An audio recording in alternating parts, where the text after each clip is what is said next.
Bonsoir, mesdames et messieurs, Alexandre Baudouin et François Trépanier qui vous souhaitent la bienvenue à cette autre édition de Sport Express. Salut François. Bonsoir Alex.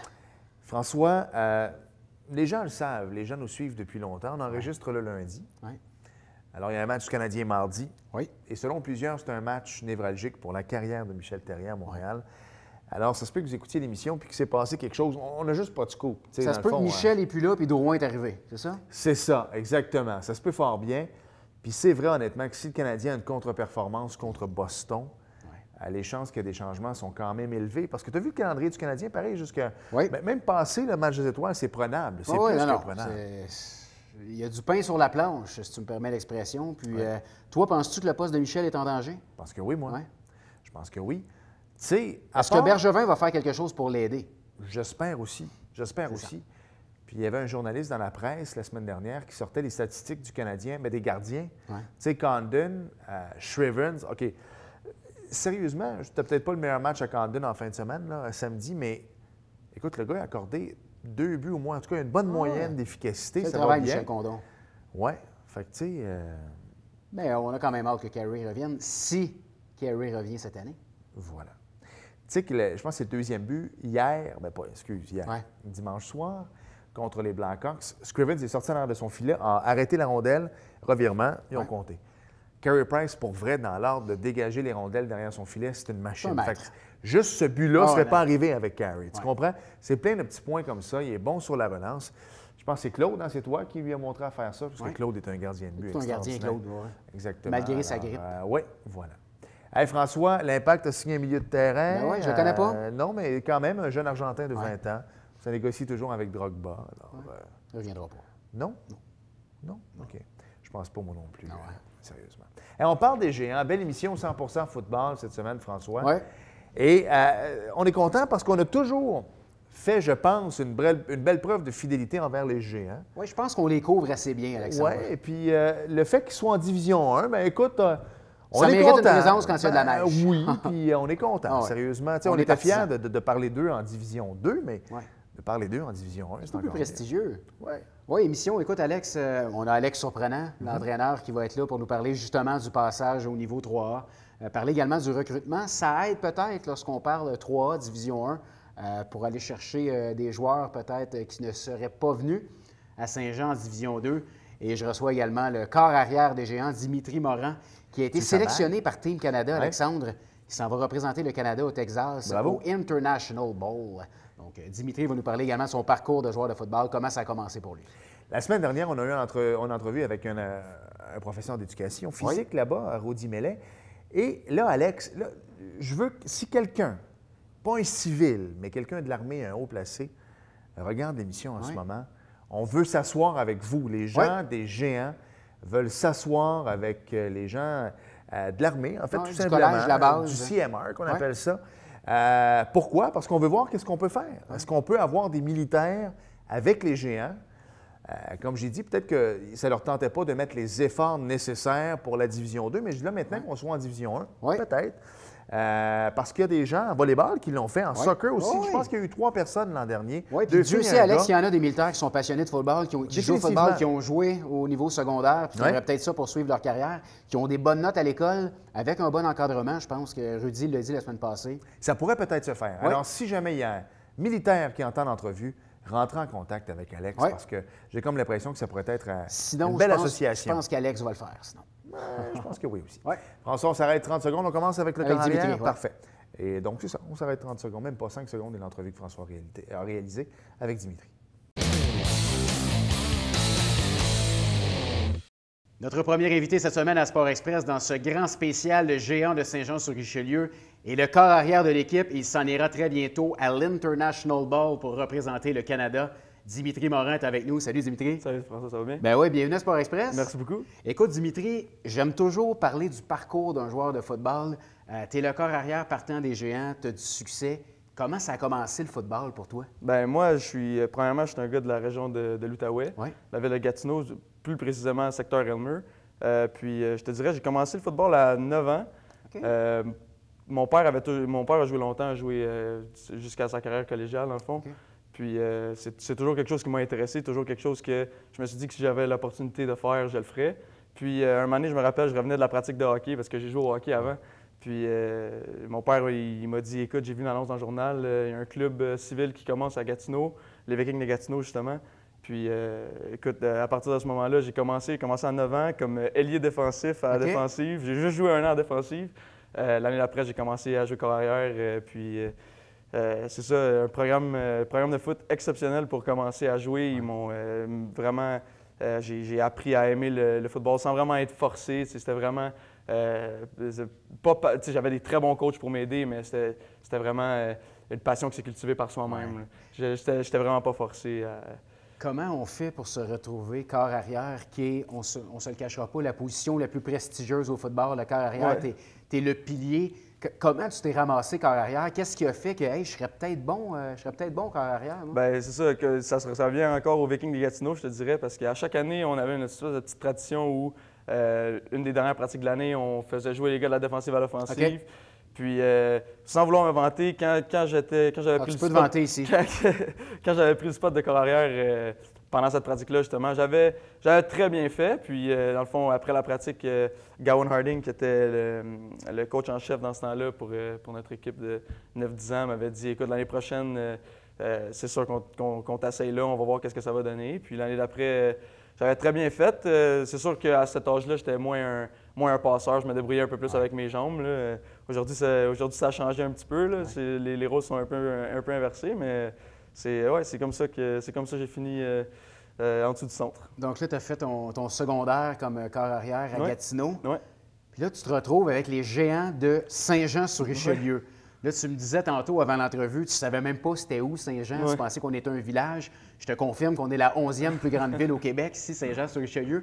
Qu'est-ce qui a fait que tu t'es ramassé avec les Géants? J'imagine que notre chum Surprenant a fait aller ses talents de vendeur. Puis, écoute, Alex Surprenant, personne n'a rien à envier. Il n'y a rien à envier à personne au côté recrutement. Écoute, comme tu l'as dit, étant un petit kid de Gatineau, pour les programmes prestigieux au Québec de football collégial, c'est difficile de se faire voir. Mais j'ai été très chanceux d'avoir un coach comme Alex Surprenant qui fasse confiance puis qui soit proactif, qui vienne me chercher vraiment, Est-ce que tu sais où Alex t'avait découvert? C'est à force de faire du recrutement? Ben oui, je te dirais que Kevin Dupré, qui était là l'année d'avant, qui a 1 an de plus vieux que moi, lui, je crois qu'il en avait parlé un peu à Alex Surprenant, puis je crois qu'il cherchait un carrière pour les années à venir aussi. Donc, puis moi, je me cherchais un cégep. Donc, Kevin Dupré a vraiment aidé. Ça va être exactement. Ça doit être des bonnes raisons pourquoi je suis ici en ce moment. Dimitri, on voit dans ta main, tu as une bague du bol d'or. Tu as remporté 2 bols d'or jusqu'à maintenant avec les Géants. Parle-moi de ton premier bol d'or. Vous en avez remporté un cette année à la maison. Parle-moi du premier bol d'or. Ça devait être spécial pour le premier bol d'or, écoute, c'est sûr que c'est un rush d'émotion. Même comme joueur, moi, j'ai pas été sur le terrain une fois pour le premier bol d'or parce que j'étais en arrière de Nicolas English. Exactement. Excellent carrière. Donc, je crois pas que j'aurais pu avoir une saison comme j'ai eu cette année. On apprend beaucoup, j'imagine, un gars comme ça. Je te dirais que ma première année, j'ai plus appris qu'à ma deuxième année. Ma deuxième année, c'était plus vraiment être capable d'exécuter sur le terrain.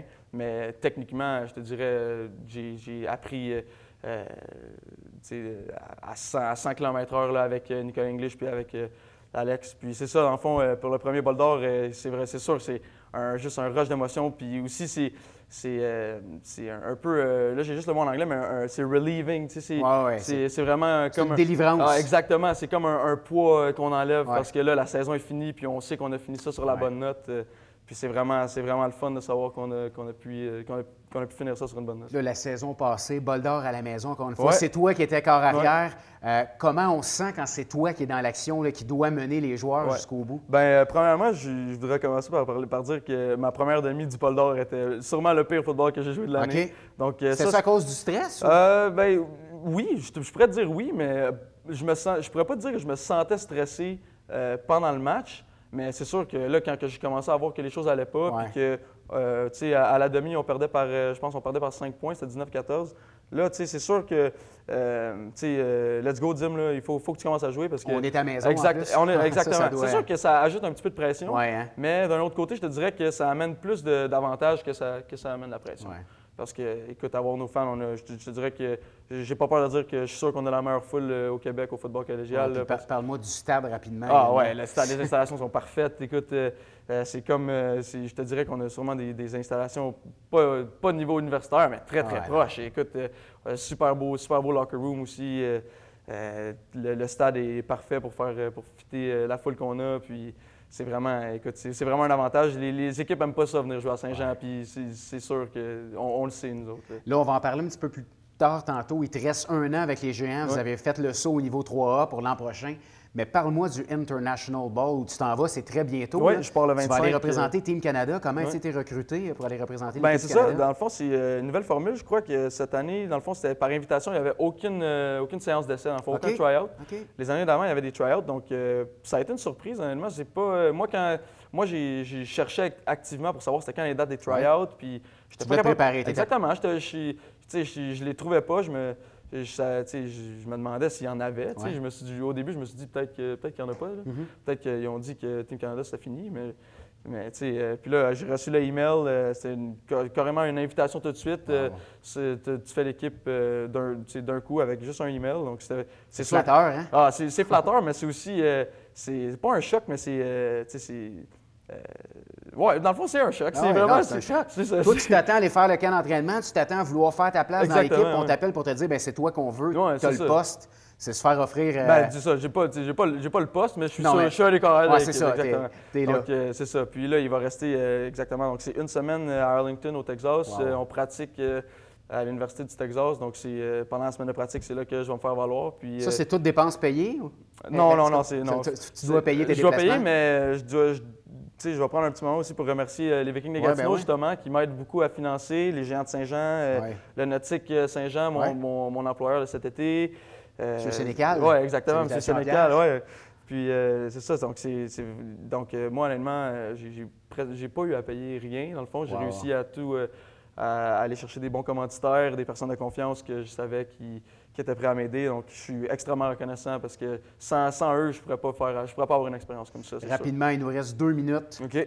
J'ai 2 questions pour toi. Parfait. Première question, passage dans le 3A. Comment tu vois ça, les Géants? Vous êtes rendus au top? Là? Moi, je vois ça comme on n'a pas de complexe à avoir. On arrive là, on fait ce qu'on a à faire, puis je me sens pas comme si on était... Vous ne sentez pas comme une équipe d'expansion qui va finir dernier ou Exactement, pas, non. Nous, on sait ce qu'on a à faire, on connaît la recette. C'est sûr que les gars sont plus gros, les gars sont plus vite. C'est sûr que c'est quelque chose d'autre, c'est des nouvelles équipes. Mais moi, je suis extrêmement confiant qu'on peut jouer avec ces gars-là. Puis c'est pas un challenge qui me fait peur, c'est un challenge qui me motive. C'est vraiment... Puis je crois que c'est la même chose pour tous les gars sur l'équipe. On a vraiment une bonne équipe qui va être capable de faire le saut. Puis je suis extrêmement confiant en ces gars-là. Là, on le sait, tu vas connaître une bonne saison dans le 3A l'an prochain, c'est sûr et certain. Tes plans de carrière, est-ce que tu as le rêve d'évoluer au football professionnel, gagner ta vie avec ça? Bien, c'est sûr que c'est le rêve de n'importe quel joueur de football collégial, je dirais, mais oui, c'est sûr que ça serait quelque chose qui m'intéresserait. Franchir les étapes à l'université. Exactement, c'est ça. On va commencer par l'université en premier, mais c'est sûr que le football universitaire, c'est quelque chose qui m'intéresse, puis c'est vraiment quelque chose that I'm looking forward to. Pardon pour l'indicisme. Non, c'est correct. C'est ça, c'est vraiment quelque chose que j'ai hâte. Puis, mais c'est ça, il me reste une saison à faire à Saint-Jean. Puis ça aussi, j'ai hâte de bien faire ça puis de montrer ce qu'on est capable de faire. Rapidement, quand on parle de la Ligue canadienne de football, il n'y a pas beaucoup de corps arrière canadiens. Non, vraiment pas. Ça pourrait être... Surtout pas québécois. Tu pourrais aller changer ça? Ben oui, c'est sûr que j'aimerais ça peut-être être premièrement, repêché dans la Ligue canadienne. Exactement, celui qui est capable de briser un peu le streak. Là. Mais comme j'ai dit, on va commencer par le football universitaire, puis après ma carrière universitaire, si j'ai la chance d'avoir une carrière universitaire, c'est là qu'on va pouvoir voir. C'est drôle, je suis pas inquiet.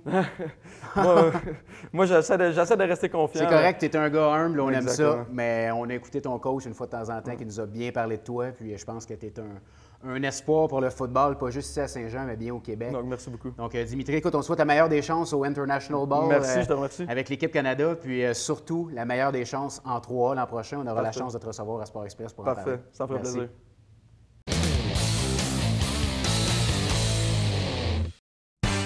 dimanche 9h30, Télé Bingo.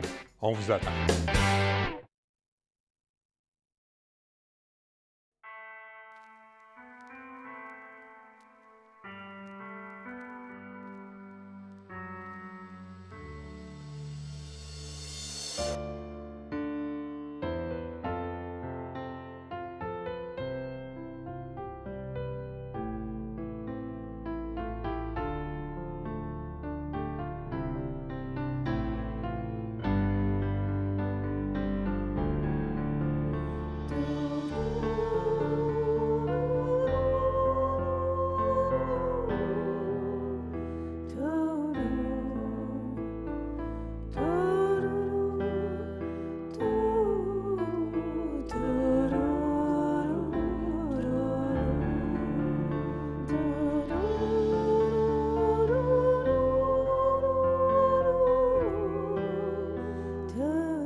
On poursuit notre spécial géant de Saint-Jean-sur-Richelieu à Sport Express avec quelqu'un que vous connaissez bien. Je pense que c'est l'invité qu'on reçoit le plus souvent par année. C'est le coach des Géants, Alex Surprenant. Salut, Alex. Salut.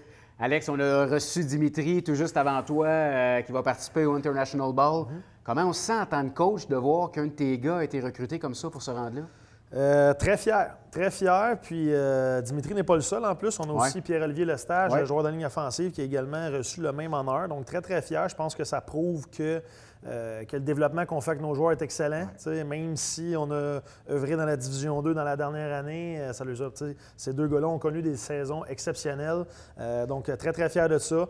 D'avoir en plus, c'est sûr que dans le recrutement, ça peut nous aider aussi parce que là, évidemment, avec la transition qu'on est en train de faire, on peut montrer aux gars qu'on fait un bon travail de développement, comme j'ai dit tantôt. Fait qu'on est bien contents. Parlons-en, Alex. Tu l'as bien mentionné. Vous avez œuvré dans la Division 2 au cours des dernières années.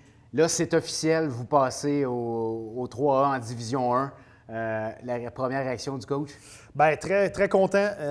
Comme j'ai dit d'ailleurs pas mal souvent dans les dernières semaines aux joueurs qu'on recrute actuellement, quand je suis entré comme entraîneur en chef en décembre 2012 en conférence de presse, j'avais mentionné 2 objectifs. Le premier, c'était de gagner un bol d'or, ce qu'on a fait 2 fois plutôt qu'une. Puis le deuxième, c'était de monter ce club-là en Division 1 parce que selon moi, quand je regarde la qualité du coaching staff, quand je regarde les installations, l'excellent développement des joueurs qu'on fait, l'encadrement pédagogique qu'on offre, le support de la ville aussi. On offre dans une communauté qui nous supporte beaucoup, la corporation. Donc c'est clair que tous ces éléments-là font en sorte qu'on n'a rien à envier à personne au Québec. Donc on se dit que notre place était avec les meilleurs. Qu'est-ce que ça va représenter comme changement, un changement de division comme ça? Oui, le niveau de jeu doit être... Est-ce que c'est vraiment, là, pour ceux qui ne connaissent pas ça, est-ce que c'est vraiment une bonne coche en haut de ce que vous évoluez ou c'est moins épais qu'on le pense? Bien, changement, je dirais, premièrement, à l'interne, souvent les gens me posent la question, pas vraiment grand-chose. On n'aura pas nécessairement à travailler plus fort. C'est sûr que nous, il n'y a pas plus de matchs. Il n'y a pas plus de matchs. Je veux dire, on n'engagera pas 6 coachs de plus. Donc, au niveau des ressources à l'interne, il n'y a pas vraiment de différence. Déjà, de toute façon, nous, on travaille du mieux qu'on peut pour développer nos gars en partant. Fait que le travail, c'est de ce côté-là. C'est sûr qu'au niveau terrain, c'est certain qu'il y a un petit ajustement à faire. Oui, le calibre est meilleur. Je dirais qu'il y a souvent 2 différences qu'on mentionne souvent. C'est la grosseur des joueurs de ligne. De ce côté-là, notre recrutement, d'ailleurs, va très, très bien en ce moment. On va en parler tantôt. Puis de l'autre élément, c'est souvent la profondeur. Où là, je te dirais que c'est là qui est le plus grand ajustement qu'on a à faire en ce moment.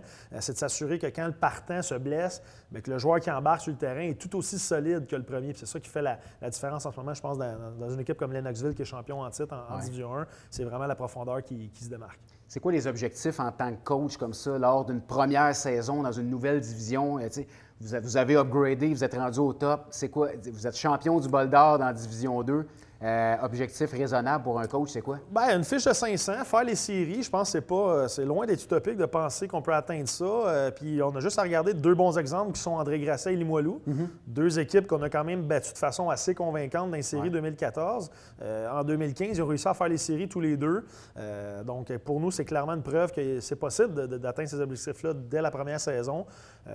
Puis tu as mentionné dans l'entrevue avec Dimitri que l'importance de la position de carrière. C'est certain qu'avoir un carrière de 3e année dans ton équipe pour arriver en Division 1, c'est un atout aussi. Donc, non, on est très confiant qu'on va être capable d'avoir du succès, c'est certain. Parle-moi de l'équipe l'an prochain, Alex. Est-ce qu'il y a beaucoup de joueurs qui devront quitter parce qu'ils ont terminé leur stage collégial pour s'en aller universitaire? Est-ce que l'équipe va ressembler à ce que vous aviez cette année? Comme à chaque année, on va en perdre à peu près une quinzaine. Donc, ce qu'il faut faire, la différence par rapport à l'année précédente, c'est peut-être un peu gonfler l'effectif. Donc, pour les gens, il faut savoir qu'en Division 2, tu as le droit d'habiller 55 joueurs. En Division 1, ce nombre-là monte à 60. Donc, on était 54 dans toute l'équipe seulement en 2015. Donc, c'est sûr qu'il faut monter à peu près à 65. Donc, je dirais qu'on est à la recherche d'une bonne trentaine de recrues en ce moment, puisqu'il y a peut-être même certains vétérans qui pourraient perdre leur place dans l'équipe. Donc, c'est certain, comme je dis, qu'il faut améliorer la profondeur de l'équipe en ce moment. Donc, tout le monde devra mettre les bouchées doubles à l'entraînement cet hiver. Parle-moi un petit peu du recrutement. Tu es dedans présentement? Là? Comment ça se passe? On est dedans. Je dirais que la tendance fait en sorte que ça se fait tout le temps de plus en plus vite. Donc, je dirais que la fin de mon mois de novembre et mon mois de décembre ont été très, très, très chargés. Il y a plus d'une soixantaine de joueurs qui ont fait une visite officielle au cégep à Saint-Jean. Là, en ce moment, depuis le 15 janvier, on peut officiellement signer des lettres d'intention, donc qui est un engagement formel avec les joueurs. Donc, évidemment, on a commencé ça, nous aussi, au cours du week-end. Donc, ça va très, très bien. Comme je l'ai mentionné plus tôt, au niveau des deux lignes, beaucoup de profondeur, des bons nombres, donc des bonnes grosseurs, donc des gars avec des bons gabarits. Receveur de passe, ça va très bien aussi. Porteur de ballon, on a un bon départ. On a encore du travail à faire du côté des demi-défensifs, carrière aussi, parce qu'il va falloir remplacer Dimitri un jour. Préparer la relève. Donc, je dirais qu'il y a encore du travail à faire. Il y a encore des joueurs à grand impact aussi qui sont disponibles, qui n'ont toujours pas fait de choix. Donc, on continue à travailler fort. Est-ce que tu vois la différence quand tu te présentes devant un joueur? Alex Surprenant, entraîneur des Géants, Division 1, Division 2, est-ce que tu le vois? Bien, je dirais que avant, c'était un sujet. Avant, c'était un sujet où je devais constamment essayer de détourner l'attention à dire bien, viens chez nous parce qu'on fait quand même un bon travail. Puis c'est le vrai. Puis ce que je fais aussi comme exercice depuis 3 ans, c'est que je calcule la provenance des joueurs universitaires. Et ça me permet de sortir un tableau annuellement qui montre que depuis 3 ans, les Géants de Saint-Jean sont le 5e cégep qui envoie le plus de joueurs à l'université. Et ça, Division 2, là. En étant en Division 2. Et ça, dans tout le collégial. Donc, j'inclus les 8-10 équipes qu'il y a de la Division 1. Donc, ça pèse en balance. C'était souvent un argument très fort pour nous qui permettait de dire aux joueurs, regarde, même si on est en Division 2, voilà la preuve qu'on développe quand même bien. Maintenant, ça, évidemment, on n'a plus à défendre ça, cet argument-là. Donc, c'est clair que ça nous permet de faire en sorte que maintenant, c'est plus vraiment un obstacle. Ça peut être rendu que les joueurs vont vous appeler. On sent un intérêt. C'est sûr que l'intérêt est plus marqué. Je dirais qu'on a réussi à gonfler le nombre de joueurs assez rapidement dans l'équipe. Donc, non, c'est sûr qu'on est déjà plus nombreux que l'an dernier à pareille date, c'est certain. Donc, on voit l'impact. Alex, il y a une loto géant qui est présentement mise sur pied avec des beaux prix à gagner. Parle-moi un petit peu de cet argent-là va servir, ça s'en va directement à l'équipe? Directement à l'équipe. En fait, ça fait déjà, je pense, ça fait une dizaine d'années qu'on fait ce tirage-là. À l'époque, pour ceux qui le connaissent, on appelait ça le tirage des celliers. Donc maintenant, ça a changé un peu dans le sens qu'il y a toujours la SAQ qui est un partenaire avec nous. Donc le premier prix, c'est 1 500 $ de certificat cadeau à la SAQ. Donc pour les amateurs de vin, ça peut être un excellent prix à gagner. Ça vient aussi cette année avec un certificat cadeau de 700 $ chez Meubles Bouvreuil. Donc, on remercie d'ailleurs autant la SAQ que Bouvreuil de nous encourager cette année. Donc, deuxième prix, c'est encore un peu le même type de certificat. Troisième prix aussi. Donc, quand même, très beau prix. C'est 20 $ le billet. Donc, si vous êtes intéressé, vous pouvez me contacter personnellement. Ça va me faire plaisir. Pour encourager nos géants en plus. Oui, c'est 100 % de l'argent qui va pour l'équipe de football. Donc, pour nous, en fait, là, je dirais que c'est une levée de fonds qui nous permet de faire à peu près 15 000 $. C'est quand même énorme. Pour nous, ça fait partie je dirais, avec le tournoi de golf, c'est nos 2 plus grandes levées de fonds annuelles. Donc, c'est vraiment important de nous aider. C'est une saison qui va coûter plus cher dans Division 1 qu'en Division 2. Tu parlais, il n'y a pas grand changement, mais au niveau financier. Il y a une légère différence, mais vraiment, c'est mineur. Donc, ça, il n'y a pas de problème de ce côté-là. Malgré ça, c'est sûr qu'on a toujours besoin de commanditaires, on a toujours besoin de fonds parce que le nerf de la guerre, c'est le recrutement. Donc, ça peut être sur les uniformes où on fait des achats, ça peut être sur le linge qu'on donne aux joueurs, toutes sortes de petites choses qui font en sorte que, on a acheté une machine à glace, des bains thérapeutiques dans les 2 dernières années. Donc, si on est capable d'augmenter nos budgets, ça nous permet d'en donner plus aux joueurs finalement, puis ça rend Saint-Jean plus intéressant. Là, on est mi-janvier. Toi, tu en es rendu où présentement? Tu travailles sur quoi? Est-ce que tu es déjà en train de former les joueurs pour l'an prochain? Vous avez déjà des réunions d'équipe? Où vous en êtes? Oui, en fait, l'entraînement hors saison a commencé dimanche. Okay. Donc, pour nos vétérans et déjà les jeunes recrues de la place, parce qu'on a quand même certains gars de Saint-Jean aussi qui joignent l'équipe. Donc, ça a commencé dimanche. On a aussi dimanche qui s'en vient, le 24 janvier, une séance d'essai ouverte. Donc, peu importe de où tu viens, si tu es un joueur qui est en secondaire 5 en ce moment puis tu veux avoir une chance avec les GM, c'est dimanche que ça se passe. C'est au stade intérieur. C'est un try-out au stade intérieur du Haut-Richelieu. C'est de 8h à 10h le matin. On charge, je pense, 10 $ pour participer à l'exercice. Donc, ça vaut la peine de s'essayer. Bien, Alex, écoute, on vous souhaite la meilleure des chances dans la Division 1. On est tout le temps porté à dire le 3A. Félicitations encore pour le dernier bol d'or et la saison d'avant. Je pense que depuis que tu as pris la tête de l'équipe, on ne fait que voir les géants au sommet. Puis je t'en félicite. C'est le fun d'avoir un chum qui est rendu là.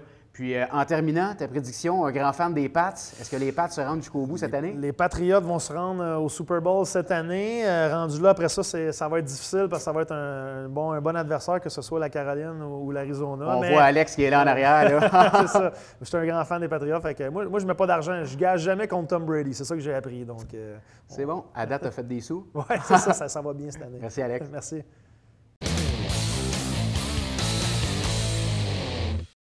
Tu sais que j'aime beaucoup Alex et merci d'avoir fait l'entrevue en passant parce que je suis arrivé en retard. Oui, pas de la problème, neige, Alex. le trafic et tout ça. Mais les Pats, François. Moi, je les aime, les Pats, Alex. Je sais qu'Alex, c'est un Pats parce qu'il écœure souvent mon ami Marc sur Facebook, puis c'est un Dolphins comme moi. Mais je ne suis pas comme surprenant. Je ne suis pas de là à sortir de l'argent pour miser sur les Pats, mais je les aime. En tout cas, Marc Rémière et moi, on est des fans purs et durs des Dolphins. Comment veux-tu qu'on aime les Pats? Sérieux, pense-y, tu dis, je me range comme. Aimes-tu les Bruins, toi? Non, je les aime pas. Ben voilà. Non. Tu sais, j'aime les pour vrai. J'adore la ville de Boston, tu le sais. Je suis un Red Sox. Oh oui. Même que quand les Red Sox jouent contre les Blue Jays, j'ai un peu de misère, mais pas les Pats. Mais j'y vais avec les Pats pareil. Bon. Aussi? Oh, c'est sûr. OK, on fera nos prédictions Super Bowl la semaine prochaine. Parfait. Merci, François. Merci, Alex. Merci à vous d'avoir été là. Et à la semaine prochaine. Salut. Bye-bye.